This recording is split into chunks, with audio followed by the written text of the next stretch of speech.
Hi, I'm Eric D'Amato, happy Halloween, and welcome back to Let's Play Dracula 3, The Path of the Dragon. Gotta wash your hands like a good priest.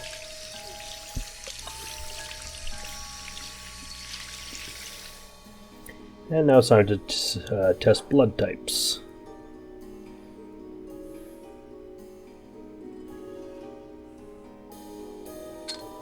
Blood test results. Sample 814, September 1920, Arno Moriani. Blood type.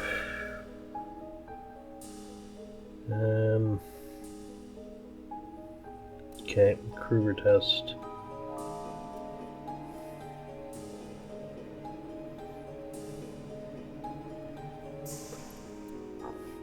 Okay, Gregorio Thomas has the P anomaly. And he's a type A. Martha Calagarl was type O, an unknown anomaly. The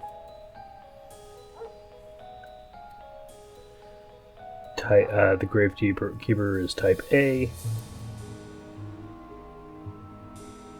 Ariel Vulpesco is type A and has the P anomaly. Ozana, type A, no noted anomaly. The Amnesiac had the P anomaly. Celdric had the P anomaly. As did Marian Marescu.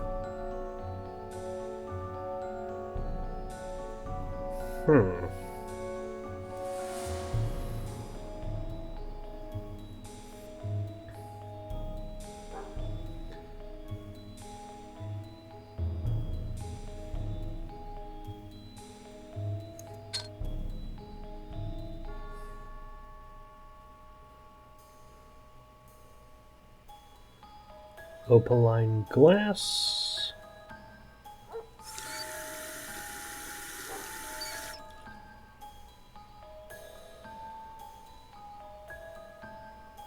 To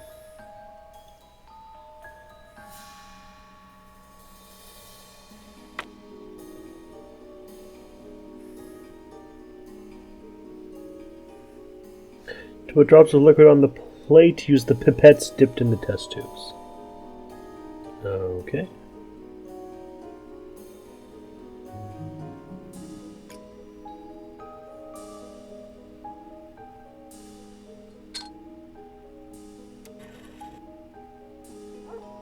Tube 1 has Janos' blood.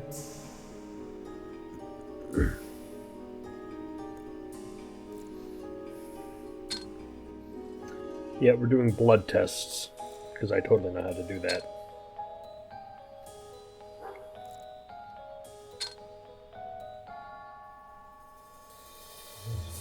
Stephen, so this one is Maria. We'll do Jordan and Arno. We need a test tube.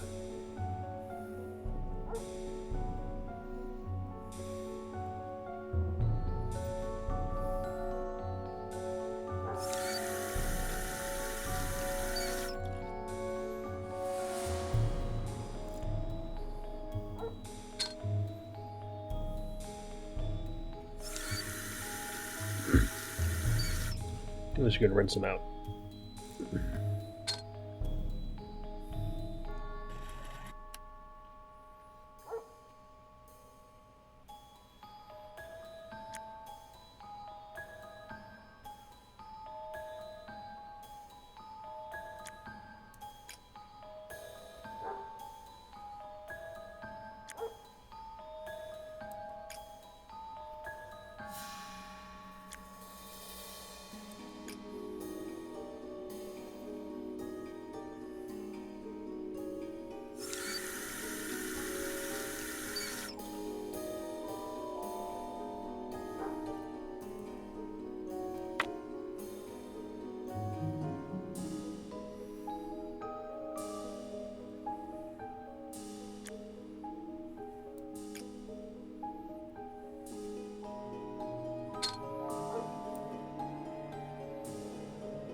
Is there any information on how to do blood tests? Please, blood tests.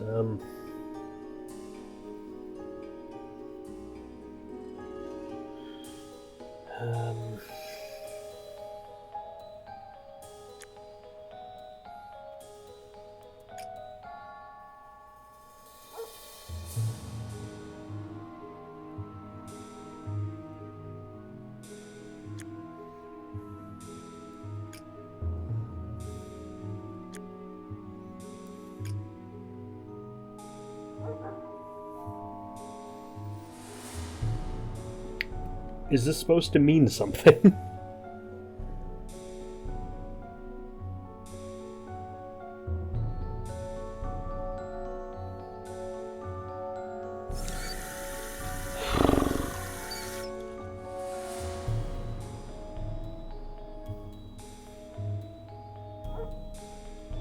Okay, how do I do blood tests?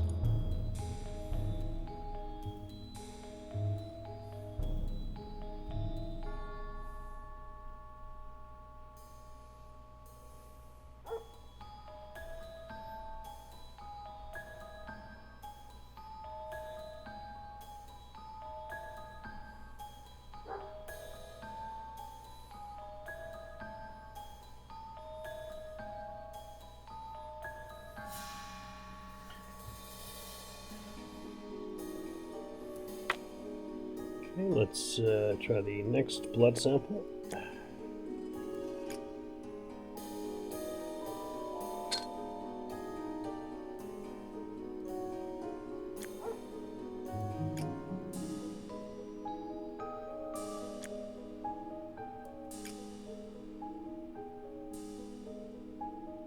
Okay.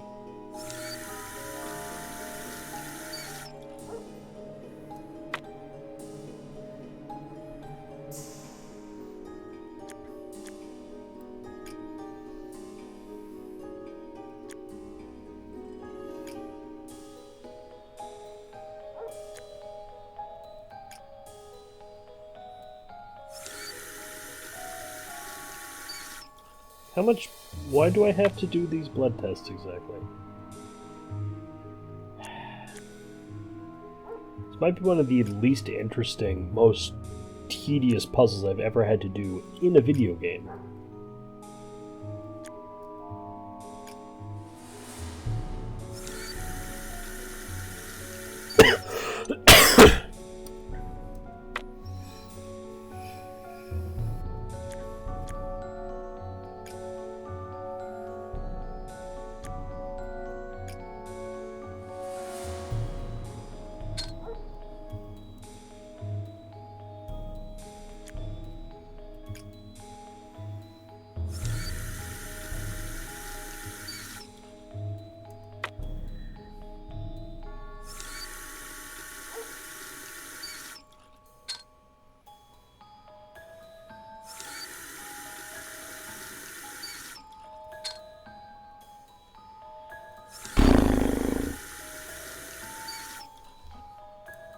I'm sure this would be exciting for someone, if they don't understand the concept of fun, maybe.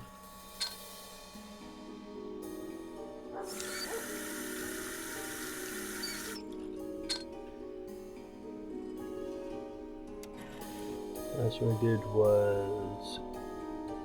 we did 4, so we're gonna do Jordan, Arno, Bionel,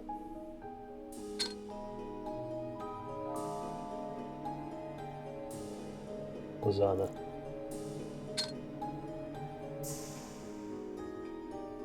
and the Amnesiac.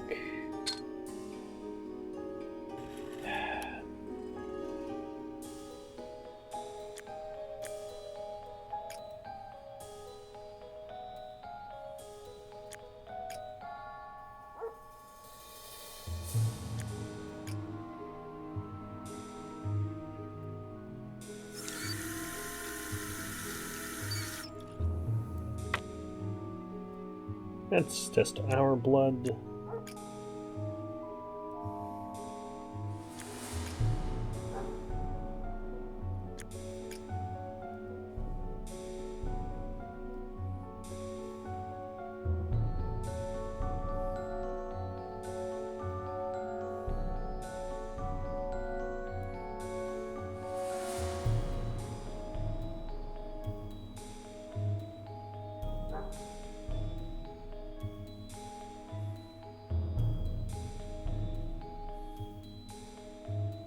Well, how am I supposed to know what blood type means?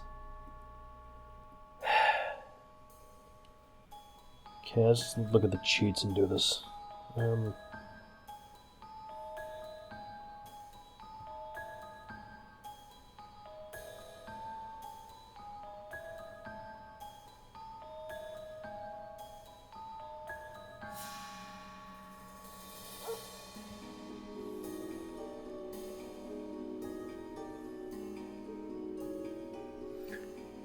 Okay, so he has blood type B according to the cheats.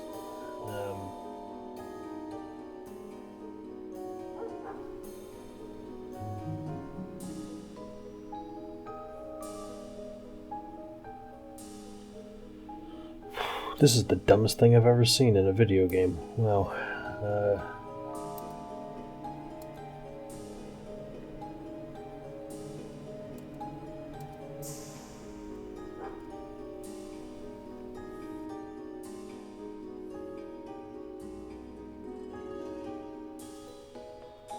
Stephen Lucas type O. Alright. Janos is B.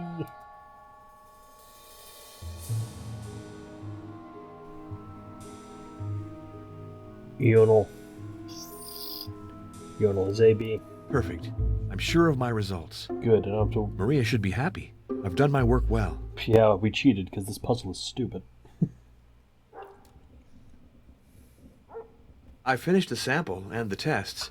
Have you been back long? I should have come help you, shouldn't I? No, yeah. I was delighted to be of No, assistance. I wasn't. But now I have to think of my own work. Of course. I hope your investigation is going well. Not It really. has changed character. As strange as it might seem, I now am ordered to study some supernatural creatures. Vampires. Vampires? Like Dracula? Dracula? Don't you know it? It's a wonderful novel. I'll get it for It's you. not really. It's a really good story told really badly. Look at this book. It's Dracula by Bram Stoker. Oscar Wilde said it was the most beautiful novel of the century. Oscar Wilde was wrong in one What a case. massive novel. Let's peruse it to see if there are any interesting parts. I'm going to read the whole thing. Wait, it's the entire book? That's actually fascinating. You can actually read the whole novel of Dracula in this game. Okay. How was it that all the people at Bristritz and on the coach had some terrible fear for me? What meant the giving of the crucifix, of the garlic, of the wild rose, of the mountain ash? Well, we have the crucifix and the mountain ash. It's interesting that Jonathan Harker is a character in a novel while in this world being a real person. A band of Szgany have come to the castle and are encamped in the courtyard. These are gypsies. I have notes of them in my book. They are peculiar to this part of the world, though allied to the ordinary gypsies all the world over. There are thousands of them in Hungary and Transylvania who are almost outside all law. They attach themselves as a rule to some great noble or boyar and call themselves by his name. They are fearless and without religion save superstition. Young Miss is bad, very bad. She wants blood, and blood she must have or die. My friend John and I have consulted, and we are about to perform what we call a transfusion of blood to transfer from full veins of one to the empty veins which pine for him. As he did so, the narrow black velvet band which she seems always to wear around her throat, buckled with an old diamond buckle, which her lover had given her, was dragged a little up and showed a red mark on her throat. There was a full moonlight, and I could see that the noise was made by a great bat which wheeled around, doubtless attracted by the light, although so dim, and every now and again struck the window with its wings. There are always mysteries in life. Why was it that Methuselah lived 900 years and old Par 169, yet that poor Lucy with 4 men's blood in her poor veins could not live even 1 day. Find this great undead, and cut off his head, and burn his heart, and drive a stake through it, so that the world may rest from him. Van Helsing. He answered, I'm closing the tomb, so that the undead may not enter. And is that stuff you have there going to do it? It is. What is it that you are using? This time the question was by Arthur. Van Helsing reverently lifted his hat as he answered, The host, I brought it from Amsterdam. I have an indulgence. They cannot die, but must go on age after age, adding new victims and multiplying the evils of the world. For all that die from the preying of the undead become themselves undead, and prey on their kind, and so the circle goes on, ever widening, like the ripples from a stone thrown into the water. This vampire which is amongst us is of himself so strong in person as 20 men. He is of cunning more than immortal, for his cunning be the growth of ages. He can command all the meaner things, the rat and the owl and the bat, the moth and the fox and the wolf. He can grow and become small. He can at times vanish and become unknown. He throws no shadows. He makes in the mirror no reflect. He can transform himself into a wolf. He can be as a bat. He come on moonlight rays as elemental dust. Space at the tomb door. He can, when once he finds his way, come out from anything or into anything. He can see in the dark. He who is not of nature has yet to obey some of nature's laws. Why, we know not. He may not enter anywhere at the first unless there be someone of the household who bid him to come, though afterwards he can come and go as he please. Oh, this is the page. There are things which so afflict him that he has no power, as the garlic that we know of,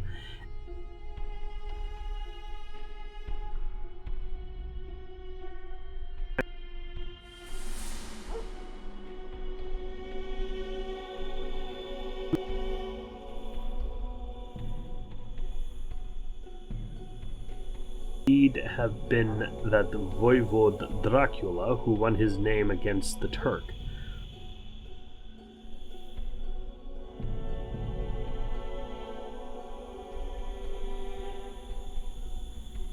I was captivated by this novel, and you know the strangest thing? The author used Vlad Tepes as his model for the character of Dracula. Vlad Tepes? The voivode? The very same one. The one who used to rule from the Castle of Twilight, whose ruins you must have noticed. Vlad Tepes, nicknamed Dracula. I can guess what comes next. He wants me to call back as soon as possible. You don't really want to, if I'm not mistaken. Professor Kruger is a great scientist. He worked with Martha and now insists on me continuing her research. But I haven't a research scientist's soul. Anyway, it's too much work. Now, isn't that a shame? Oh, please, Father, no sermons. I promise that I'll take it upon myself to finish the analyses he wants from me.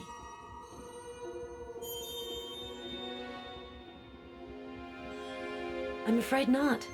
For me, vampires are romantic fictional characters, not subjects to be studied.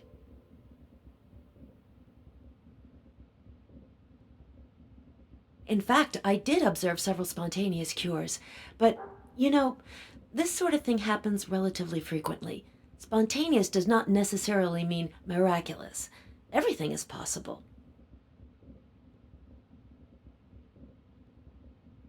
Stoker speaks of this voivode Dracula who earned his nickname attacking the Turks beyond the great river at the very border of their country. That clearly signifies Vlad Tepes. That prince spent his youth as a captive of the Turks. Afterwards, he fought them fiercely. The word has two meanings, devil or dragon. It's been translated into every language, and I've heard that the director, Murnau, is going to do a film version. but I don't know if I will have the opportunity to see the movie.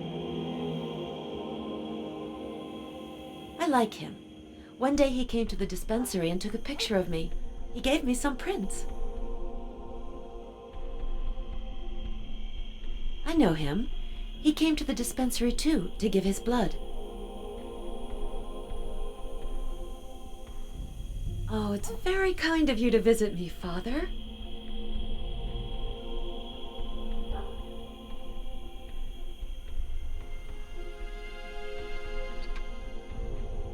I have to talk with Janos. I wonder if he knows that his great hero, Vlad Tepes, served as the model for Dracula, the vampire.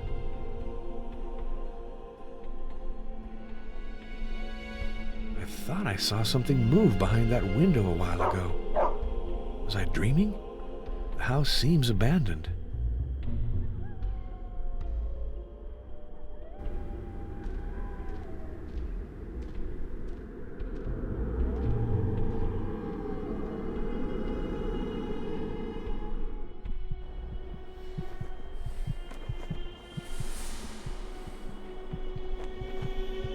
Cartridges from a revolver.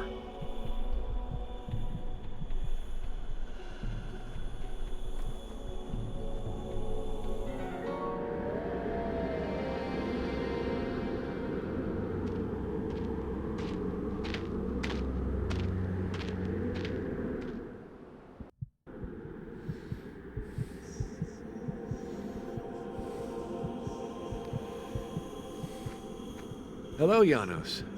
I have a surprise for you. I've just been ordered to conduct an investigation into vampires. What do you know? Anything can happen.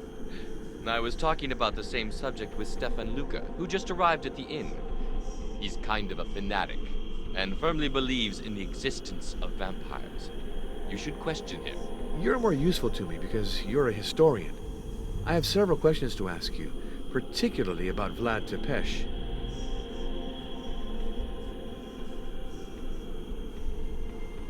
The recognized expert on the subject was Professor Van Bergen. The great Orientalist. The man who crisscrossed Asia for the English Secret Service? The very one. At his death, his superb collection was bequeathed to his successor, Professor Irina Buksov. Speak about her to Stefan Luca. I think he has her number. So Professor Boxoff would be the person to consult? Without a doubt. She possesses remarkable pieces on the subject you are interested in. A manuscript of a biography of Vlad Tepes, in particular. Good. I shall get in touch with her.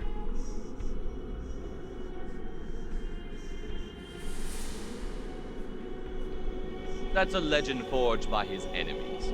Stoker was inspired by it to write a very bad novel.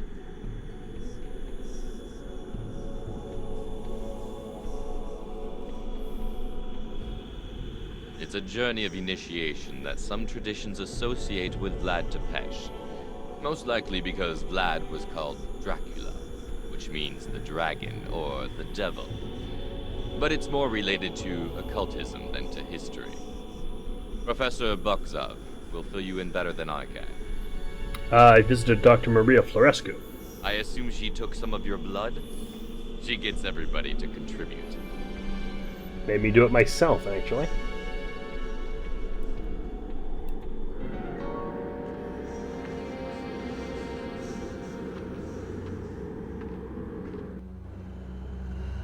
That looks like a big spider.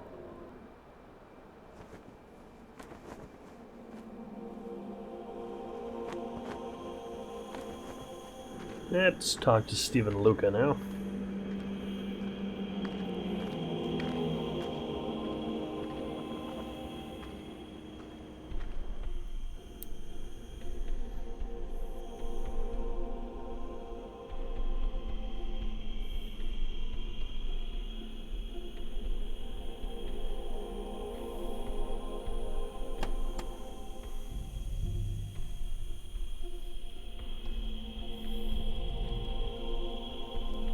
Hello, Stephen.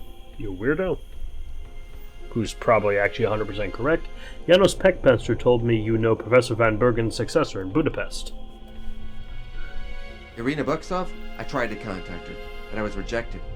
She's incredibly mistrustful. It's a shame, because I think she knows a great deal about the path of the dragon. Do you have her phone number? Who knows? Maybe I'll be luckier than you. Do you think so? Possibly. You're a priest. That inspires trust. Call 445-827 in Budapest. But whenever you do, don't say you know Don't me. worry, I never tell anyone I know you.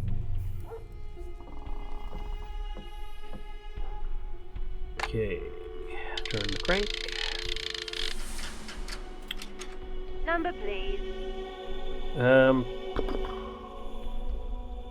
Munich 321941. Alba Eula, put me through to Germany. Munich 321941. Let's talk to the Red Baron.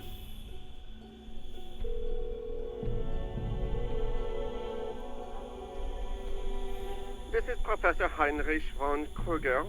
This is Father Arno Moriani. Professor, I'm calling back to ask for your help. How can I help you? Well, it's rather delicate to explain. You should know, first of all, that I belong to the Holy Congregation of Rites.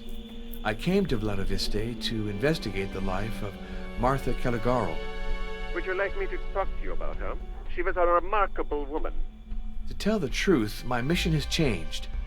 For reasons that would be a little long to explain, I now have to investigate vampires. Vampires? Don't tell me the Catholic Church has started to believe in vampires.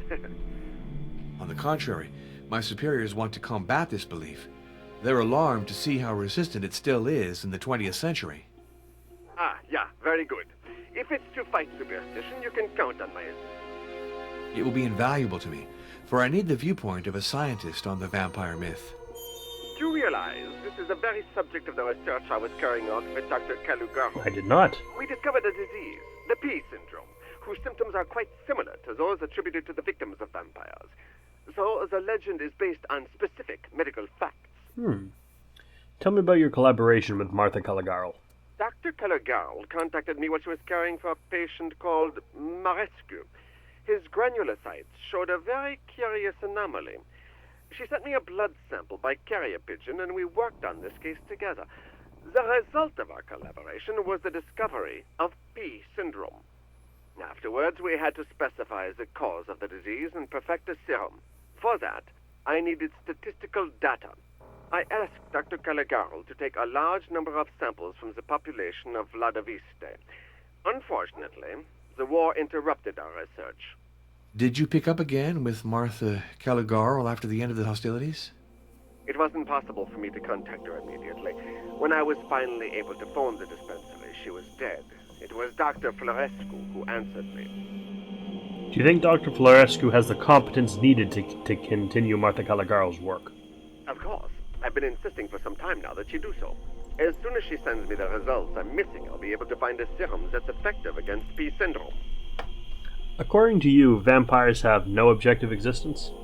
I just say that they're not supernatural creatures, but there certainly do exist mentally ill people who are bloodthirsty. Look at Countess Elizabeth Bathory, who in the 16th century bled to death hundreds of young girls before she was walled up alive in her Carpathian castle.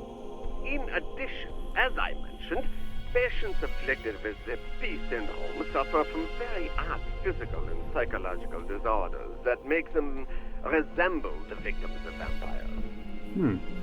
Certain of Dr. Caligaro's patients behaved in a very strange way. Oh, what did these patients do? They went out alone in the night, as if they were answering a call. They ripped off the garlic necklaces the doctor had placed on them. Somnambulism, allergy to garlic. Those signs are most likely associated with P syndrome, as are pallor, drawn features, anemia, and other symptoms we haven't yet discovered. Have you read Dracula by Bram Stoker? Unfortunately, yes. What an abominable novel. You're too severe. That's not what Oscar Wilde thought. I won't tell you what I think of Oscar Wilde, and I'll limit myself to the novel. It's a tissue of inconsistencies. Let's see. Stoker affirms that those who die as victims of a vampire should become one in turn. So at that rate, vampirism should spread like an epidemic, with a growth rate faster than Fibonacci's famous immortal sequence. In a first stage, That's what all happens in I Am mankind would be Legend. vampirized, and then, in a second, the vampires would also disappear, not having any victims left to feed on. So Stoker's hypothesis is therefore perfectly absurd. No species can live without regulation. Apparently, you really didn't appreciate Stoker's work. Stoker considers himself a historian and a scientist, but he's just an oddball. His novel is a collection of implausibilities. Take the character of Lucy. That woman, he keeps saying, is getting better, until she just dies. A victim of Dracula, she's treated by transfusion. Blindly, of course, because at the time, we knew nothing of blood types. In those conditions, what are the chances the patient will accept the donor's blood? I don't know. About 1 out of 3, if my recollections are good.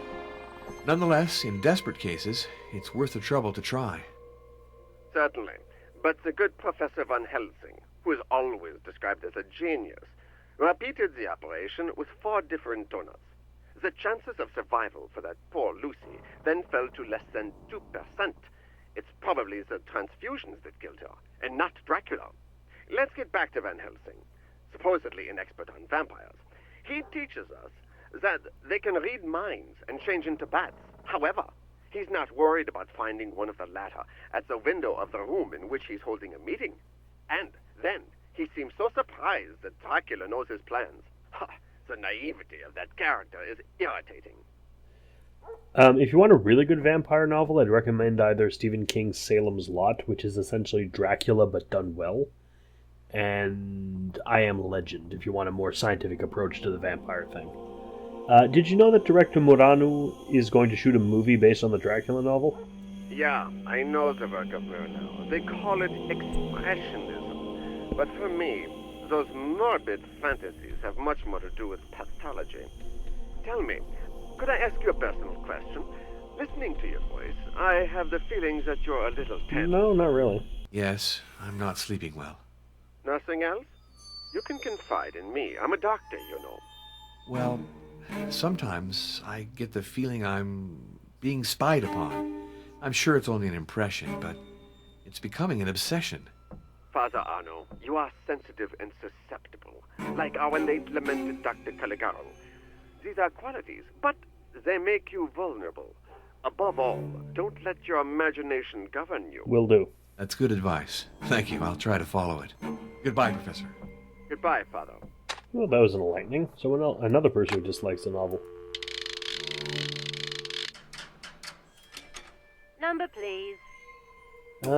Budapest 445827.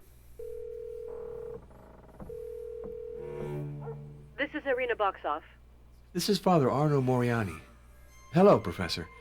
At the request of my hierarchy, I'm investigating the persistence of certain superstitions. You are an authority on questions of folklore and popular beliefs. You flatter me. Let's say that I have had the good fortune to inherit the library of my predecessor, Professor Herman von Bergen. Nice. But tell me, what exactly is your investigation focused on? Vampires. The belief in those imaginary creatures called vampires. Vampires. You're interested in vampires. Just to demystify them, the Catholic Church wants to fight this superstition. I have serious reserves about getting into the subject. I am in great demand, you know. Could you be more precise about the framework in which you're conducting your inquiry? I was entrusted with it by Monsignor Felicio Briganti of the Congregation of Rites. If need be, you can contact him by calling Vatican 63. Your references are serious. I'll accept to help you, Father, but I don't trust the telephone. Could you visit me at my office in Budapest? With difficulty, Certainly. but yes. As early as tomorrow, if it's all right with you. Very good. I'll expect you. Oh, I forgot.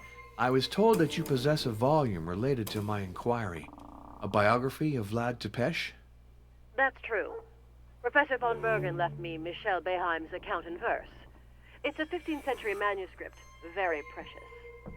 But did you know that the German prose version was reprinted in 1905?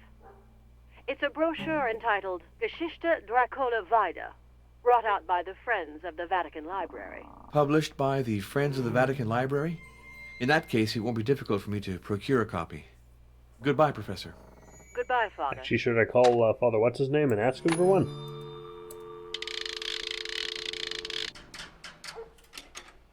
number, please. Vatican.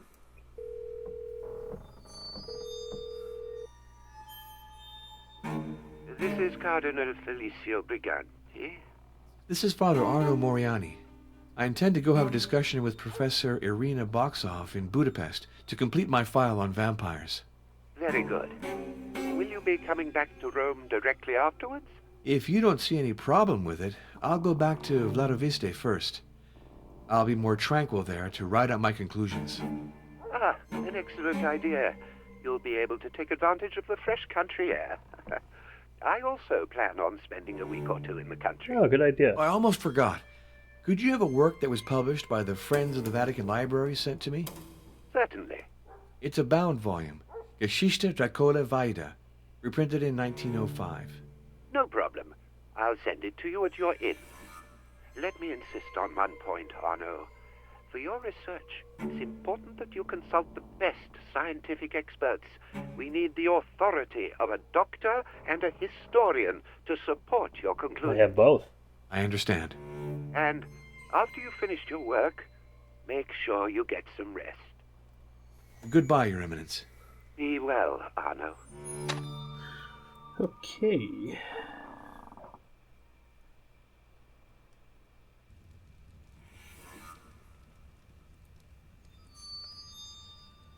Do you know Professor von Kruger? He used to correspond regularly with Martha before the war. He didn't believe in vampires. According to him, the victims were sick people who needed to be cured. Martha shared his opinion at the beginning. It was during the war that she understood the truth. The truth.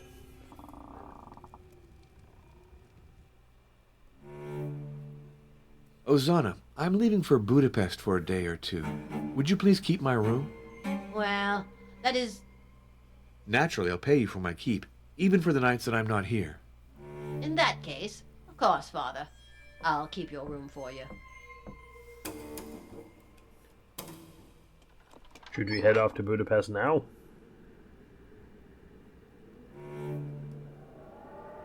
It's always Budapest or possibly Marrakesh. Luana,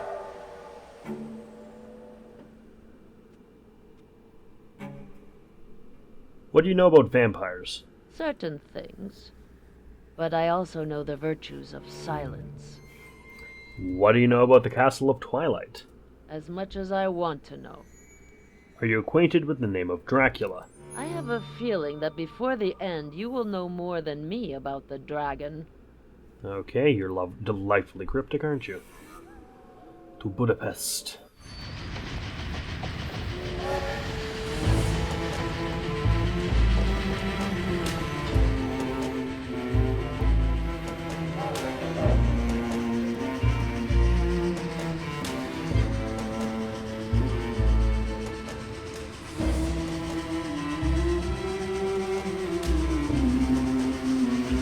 He has a thing for the good doctor, it seems. Budapest, 8 a.m.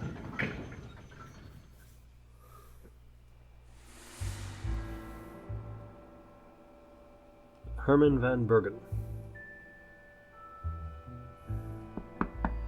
Come in. Father Arno, I presume. Mm-hmm. You didn't have too much difficulty finding my office? None. no. The concierge told me what I needed to know. You have a wonderful place. All the art objects surrounding me were bequeathed by my mentor and friend, the late Professor Herman von Bergen. I know his reputation. He was a great traveler. And a distinguished scholar. But tell me, did you have a pleasant journey? Yeah. Yes, thank you. I admired the Transylvanian landscape, then I fell asleep. And you've come from Transylvania? From Vladiviste, to be precise. The homeland of Vlad the Impaler. You made the right choice of locales to investigate vampires. Herman went there too when he was young. I'd be curious to know why Professor Van Bergen went to Vladiviste. He never told me. I've had various hypotheses, of course, but I must confess, the question intrigues me, and to think that the answer might lie behind you. The personal papers of Herman are in this strongbox. He died suddenly, and didn't have the time to give me the code for opening it. Can I try to open it? I'm no expert in the matter, but with a little luck... Gladly. I'd be very grateful if you managed to open Herman's strongbox.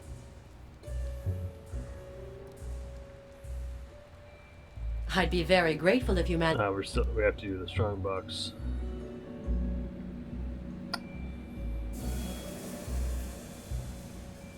It's a container of acid. If anyone tries to force the strongbox, it breaks and destroys everything within it. Da Vinci Code. It's a composite recurve bow. A lovely item, is it not? Capable, apparently, of piercing armor at 200 meters. That's a powerful weapon. But also a very handsome object. Herman brought it back from his travels in Central Asia.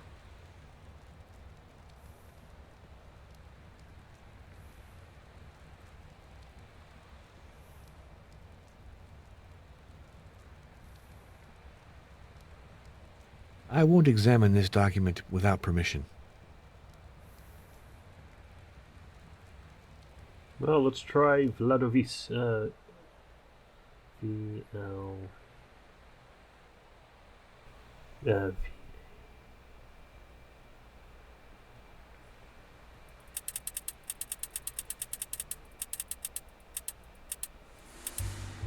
This lock is incredibly noisy. Or has my ear become more sensitive?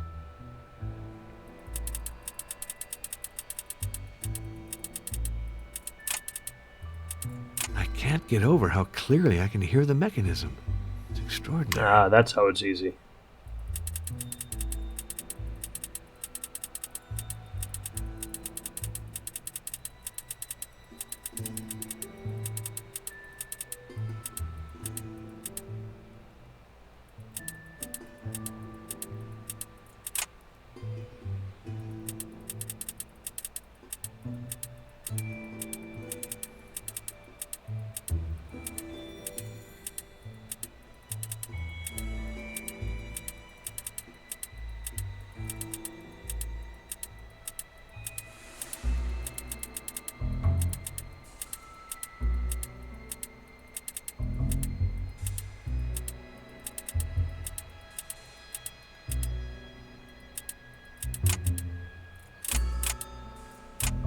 Okay.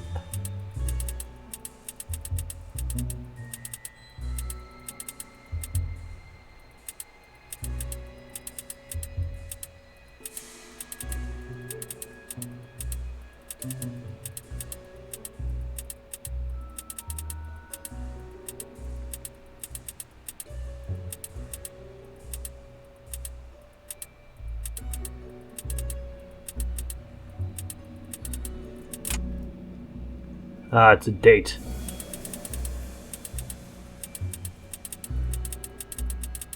That narrows it down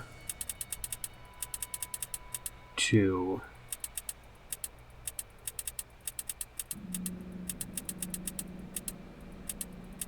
certain letters.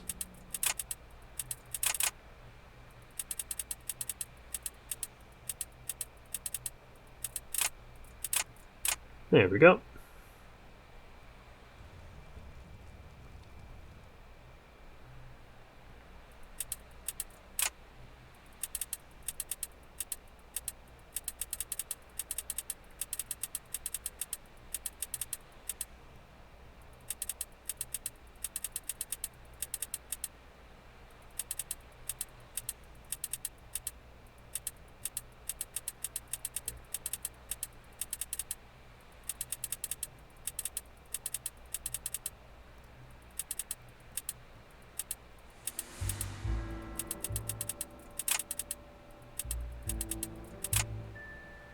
I found the combination.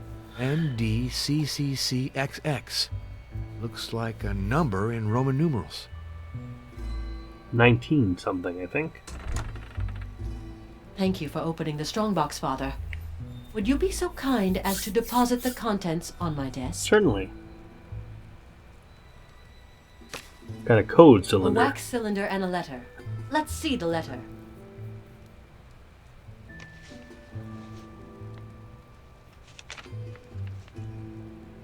Very interesting. Are you familiar with the name of Bram Stoker. Mm-hmm. He's the author of Dracula. I had the opportunity of perusing his novel. This is a letter from Mr. Stoker addressed to Herman. Read it, please. All right. Bram Stoker, Lyceum Theatre, London, March 3rd, 1894. Dear Master, I must admit, your last letter caused me some grief. I hereby hope to reassure you and above all convince you that I did not misuse fascinating history that you recounted to us at the Beefsteak Club. Above all, please know that I have never doubted the gravity of this matter. It is precisely for that reason that I have found in it a good source of inspiration. I understand that you do not wish to be troubled, since all you did was perform your duty. However, during that memorable meeting at the club, you most certainly suggested that we employ prudence and discretion, but you did not require us to keep an absolute secret. Why act in such a manner if not because you wished in one way or another to warn humanity against the terrible danger that you had faced? Ah. And is this not the real reason for which you confided in us? Or, if it is impossible to reveal the naked truth about bringing you any prejudice, what better means of warning our contemporaries against the lords of the night than a novel that reveals their tricks and especially the means to destroy them? Thus I had reasoned, and that is why I wrote Dracula, this book of which you disapprove today. Consider, however, that I have moved the action from Transylvania to England, that I created two distinct characters from your Luciana, in other words, that I considerably altered your story, which must, we note, recounts events that are already 24 hours old. Is this not enough to protect you? 24 hours old? Or 4 years old? As to your other criticisms, do not contradict the first one. As to your other criticisms, do they not contradict the first ones? Because after having approached me for having disclosed too much, you accuse me of deforming and watering down the facts. It is true that I often let my imagination and sensibility guide my quill. The greatest liberty that I took was no doubt to give my novel a happy end. But the story of a failure would not have generated such distress when you wished, on the contrary, to inspire hope and the desire to fight. Finally, you write, I would have preferred that you do not quote me, to my deepest regret. In order to respect your will, I have struck from the drafts your real family name. Will you at least allow me to designate you the Latin for your name, Aminius? Without that, I would feel guilty of literary ingratitude. Please accept my sincere devotion and admiration, Bram Stoker. Hi, thanks for watching. This has been played and recorded by me, Merrick D'Amato. The art was by Rafael Agrona. You can find a link to their commission page in the description below. And if you like this video and want to see more like it, like, comment, and subscribe. Thanks for watching, and see you all next time. Ciao!